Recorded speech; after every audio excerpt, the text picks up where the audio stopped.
One Night in Miami is a new film by Regina King in her directorial debut. It is about a fictionalized meeting of Malcolm X, Muhammad Ali, Jim Brown, and Sam Cooke in a Miami hotel.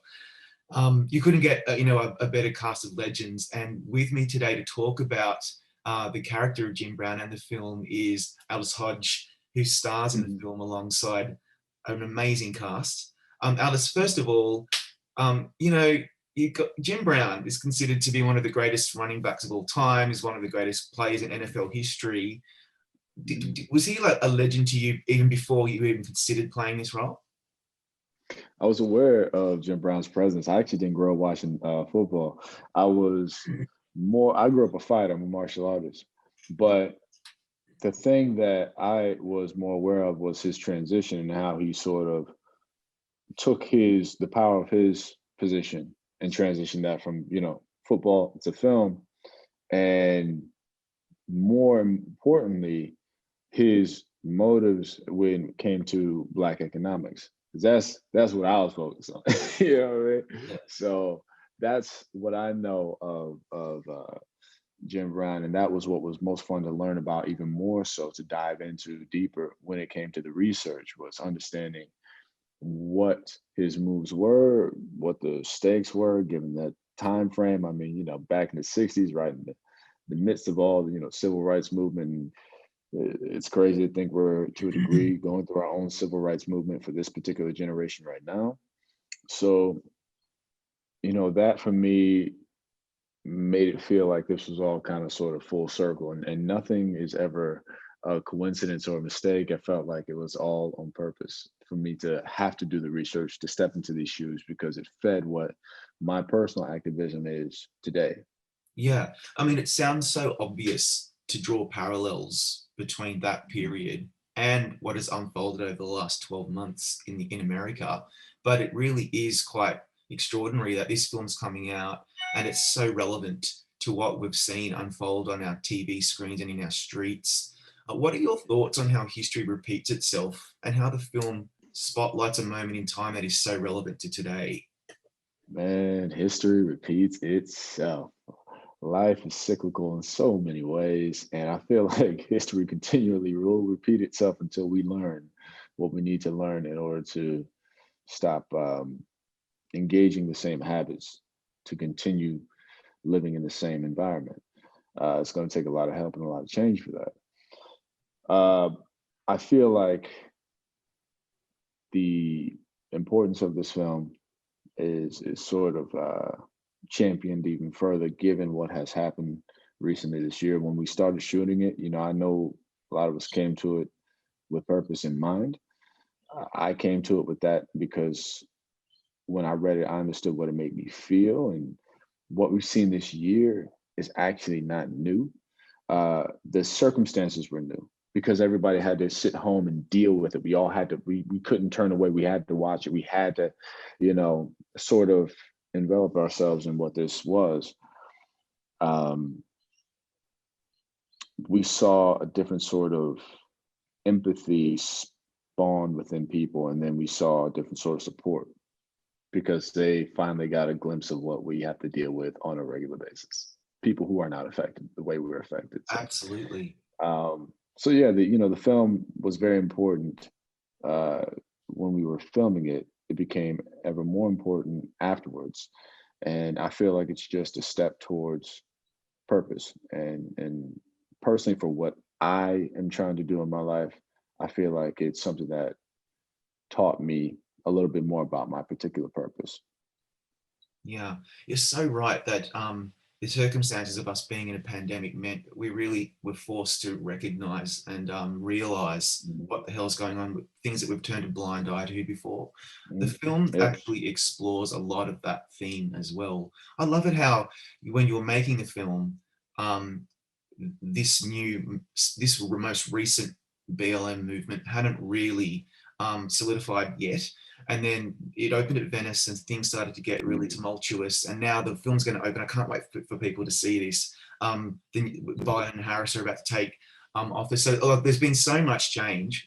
Are you looking forward to seeing people on the streets reaction to how this film explores issues that are so relevant to us today?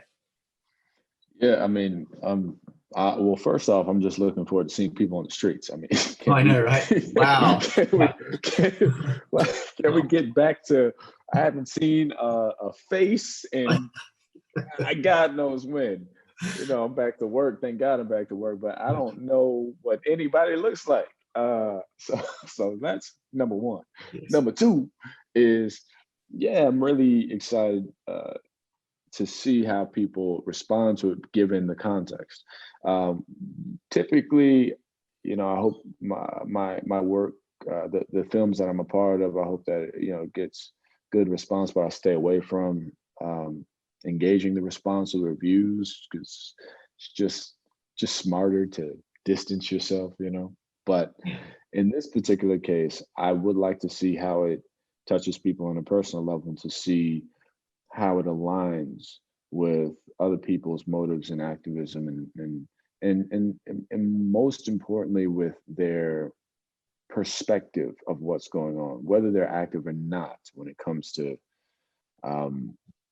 pursuing change. I want to see if people actually get it, if they understand why we had to make a film like this.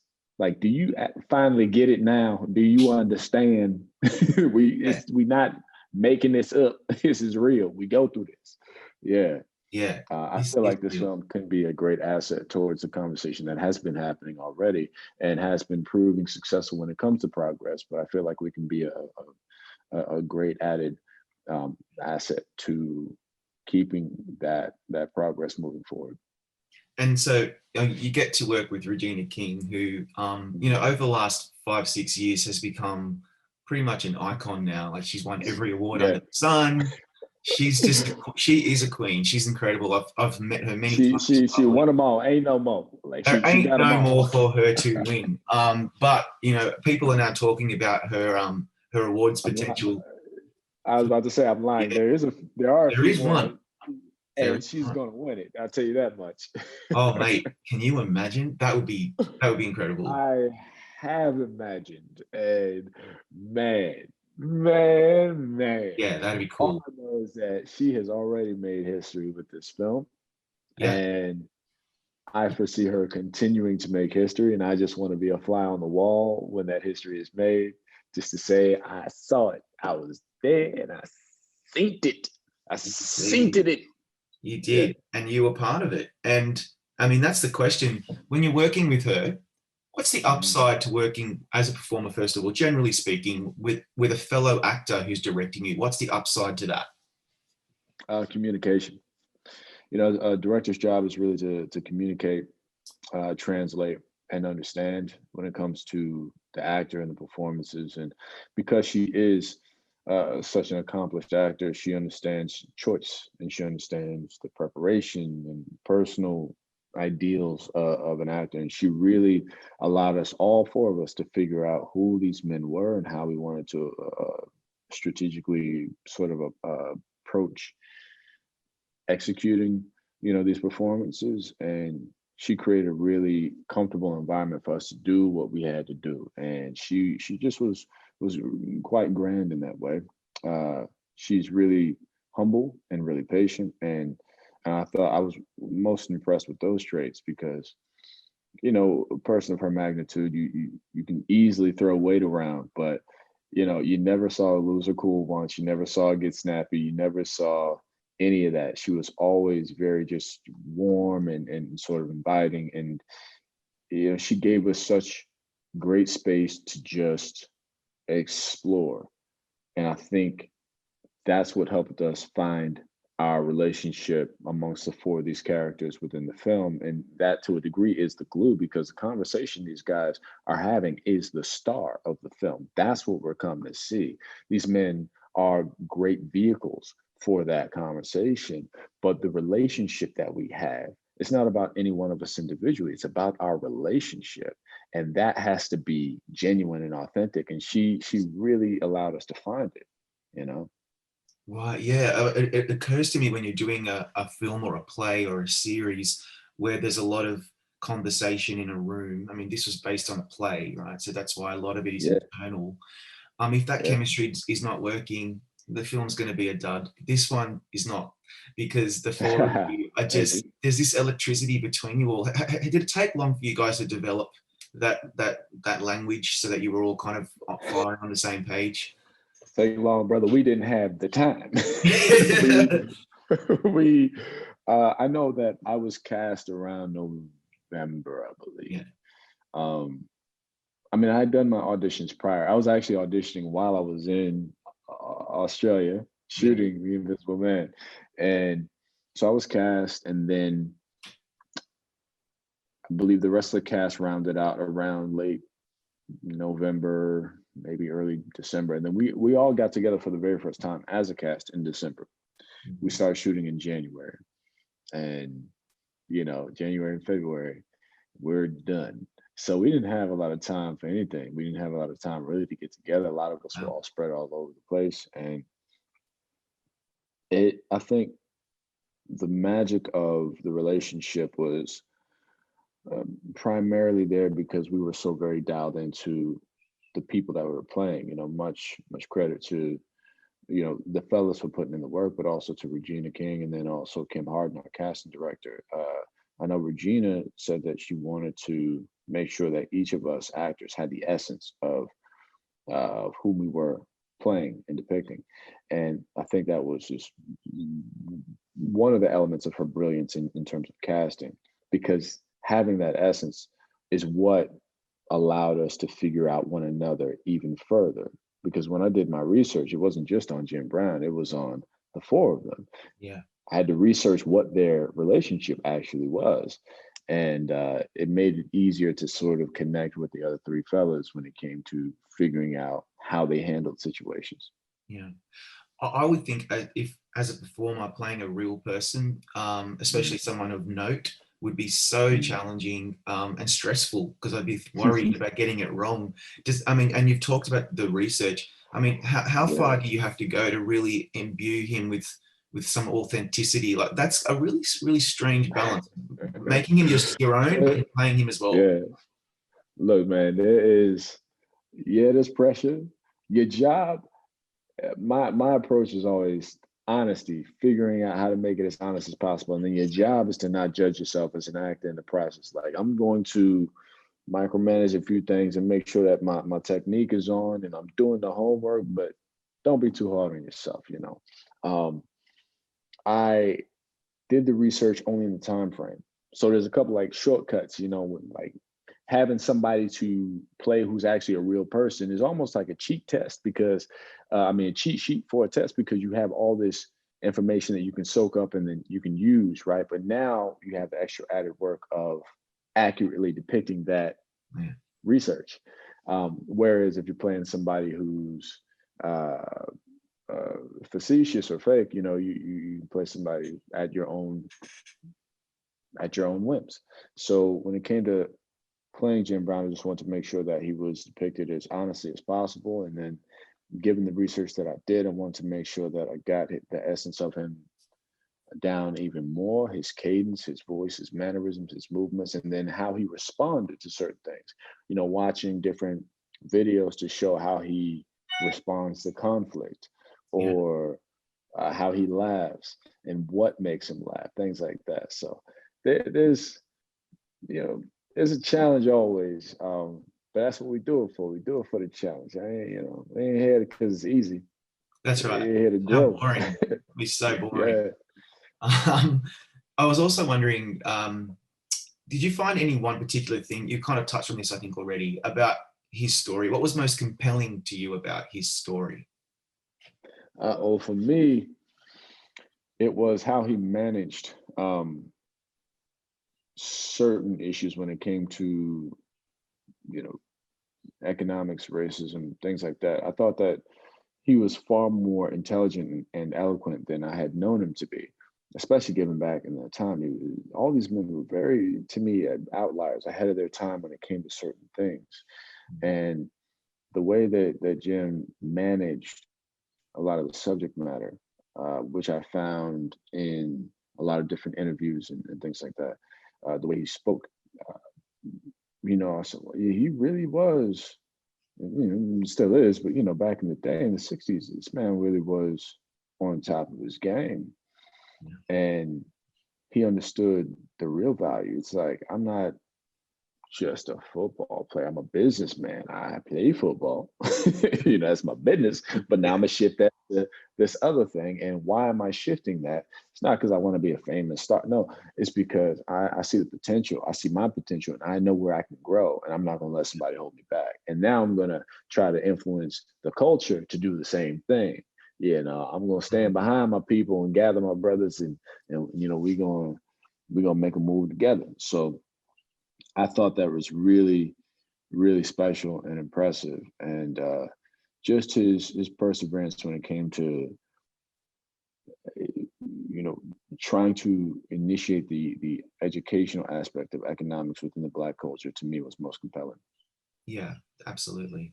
My final question before we go is, speaking of working in great casts, you were nominated twice in a row at the SAGs for Straight Outta Compton, and then you won for Hidden Figures. I can't remember if you were there when you won. I think you were. I was. Yeah. I was on that stage, brother. You were ready. Okay, that's right. So, what's the highlight there of winning an award for yourself? That's amazing. But winning with your fellow cast, that's got to be pretty special too. Yeah, it's all awesome. I mean, first of all, to win a SAG award, to know that you're being the voting committee are your fellow SAG members, your fellow actors. You know what I'm saying?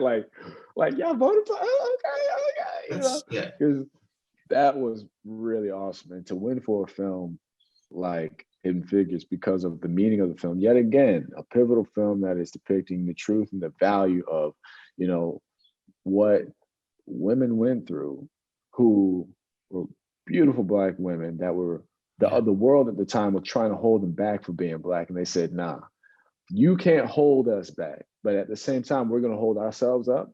We're going to hold the world up too. And what?